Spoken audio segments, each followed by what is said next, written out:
पहले 2025-26 तक हमें ये लक्ष्य प्राप्त करने हैं और जो पूरे भारत के लिए है वो 2026-27 तक ये लक्ष्य प्राप्त करने हैं। इस मिशन का सबसे इम्पोर्टेंट बात ये है कि इसमें गतिविधि आधारित शिक्षण पर ज़्यादा जोर दिया गया है।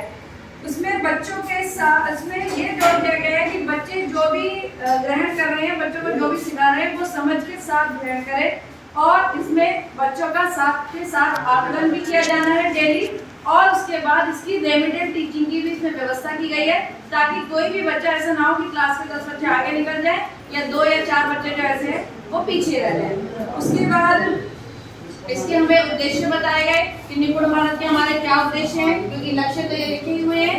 उद्देश्य बताए गए, घन कक्षा के अलग अलग उद्देश्य थे जो, और उसके बाद हमारे साथ हमें 4 ग्रुप्स में बांटा गया था फर्स्ट डे और उसमें हमारी जो गतिविधियां कराई गई थी सबको अलग अलग टॉपिक्स दिए गए थे जिसमें सभी ग्रुप्स ने काफी मेहनत करके और बहुत अच्छा आकर के परफॉर्म किया था।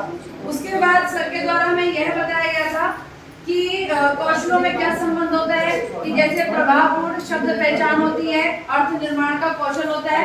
ये जब दोनों चीजें आपस में मिलती है तो बच्चा समझ के साथ किसी भी चीज को पढ़ना सीख जाता है। उसके साथ वार्षिक योजना के बारे में बताया गया। वार्षिक योजना वो होती है जो हम अपने पूरे साल के लिए तैयार करते हैं कि हमें अपनी क्लास में कोई भी भाषा या गणित कैसे डिलीवर करना है।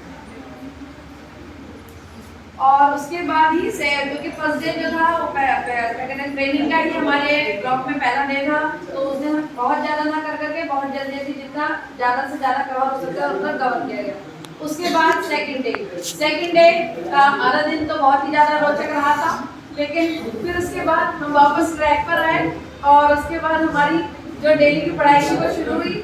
इससे सबसे पहले हमें वार्म अप करने के लिए एक्टिविटी कराई कानाफूसी जो सबसे इंटरेस्टिंग था, इसमें की बात कुछ फॉल्ट गई। उसके बाद बताया गया पहला जो टॉपिक था दैनिक शिक्षण योजना की संरचना। उसमें यह था कि कक्षा जो अभी सर ने बताया कक्षा 1 से 3 तक कुल 3 कालांश होते हैं और उसके बाद चर्चा की गई कि हमारे पास कौन कौन से सामग्री उपलब्ध होती है। पहला होता है प्रिंट चार्ट है, संदर्शिका है, गणित किट है, सहज है, अभ्यास पुस्तिका है, चित्र कहानी है, हमारे पास चार्ट है, ये सब चीजें। फिर ये बताया गया कि एक शब्द आता है प्रिंट चेतना। प्रिंट चेतना क्या होती है? प्रिंट चेतना यही होती है कि बच्चे जो होते हैं वो शब्दों को जो प्रिंट है उसको बहुत अच्छे से समझते हैं, लिखते हैं, कहानी कविता चार्ट का प्रयोग किया जाता है और वाक्य पर भी काम किया जाता है। फिर इसके बाद बीच में इसमें भी एक गतिविधि कराई गई थी। फिर सब पूरी क्लास को 4 ग्रुप्स में बांटा गया था और चारों ग्रुप्स ने आकर के अपने अपने टॉपिक पर यहाँ प्रेजेंटेशन दिया था। उसके बाद डे 3 आया। डे 3 जो था पहले 2 दिवस में हिंदी के ऊपर हमें बताया गया था, सारी जानकारी हिंदी से ही रिलेटेड दी गई थी। थर्ड और फोर्थ डे जो था वो गणित के लिए था।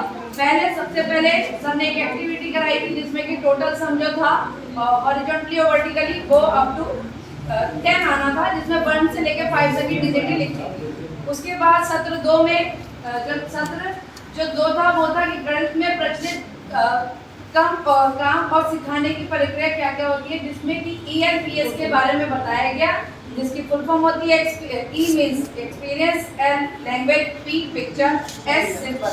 फिर उसके बाद में बताया गया कि हमें क्लास में कराने का हमारे शिक्षण का तरीका क्या होना चाहिए। मैं करूं, हम करें और तुम करो, यानी पहले टीचर करेगा, फिर बच्चे और टीचर दोनों करेंगे, उसके बाद सिर्फ बच्चे करेंगे। उसके बाद जो तीसरा सत्र था वो था दक्षताओं की प्राथमिकता एवं वार्षिक योजना। वही तो हिंदी में बताया गया था, वही उसी से जोड़ते हुए गणित में भी बताया गया कि हमें किस प्रकार वार्षिक योजना की तैयारी करनी है। और उसके बाद आया शाब्दिक आकलन। शाब्दिक आकलन में यही था कि हिंदी में जो शाब्दिक आकलन था वो 9वें सप्ताह में और 18वें सप्ताह में किया जाना है और गणित में 11 में और 22वें सप्ताह में, यानी उसमें 9 दूनी 18 में 11 दूनी 22। ये याद करने का सबसे आसान तरीका है।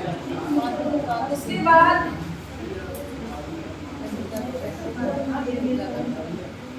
तीसरे दिन लर्निंग आउटकम्स के बारे में यानी उद्देश्य के बारे में बताया गया कि कक्षा 1 की जो दक्षताएं हैं वो 48 है, 2 की 60 है। 60 में से कक्षा 1 की 42 एज इट इज दी गई है और 12 नहीं रखी गई, 18 नहीं रखी गई है। कक्षा 3 की भी 60 दक्षताएं हैं, जिसमें कक्षा 1 की 31 है, 2 की 28 है और 3 की 11 है। इस तरीके से तीनों कक्षाओं की अलग अलग दक्षताएं निर्धारित की गई है। उसके बाद निपुण भारत के उद्देश्य बताए गए थे। मैं पूछ लूँ एक फिर बार। हमारा आया वार्षिक योजना हो गई, उसके बाद साप्ताहिक और दैनिक योजना के बारे में बताया गया, जिसमें यही बताया गया कि साप्ताहिक योजना में यही है, पहले 4 दिन दक्षता पे काम, हिंदी में 5वें दिन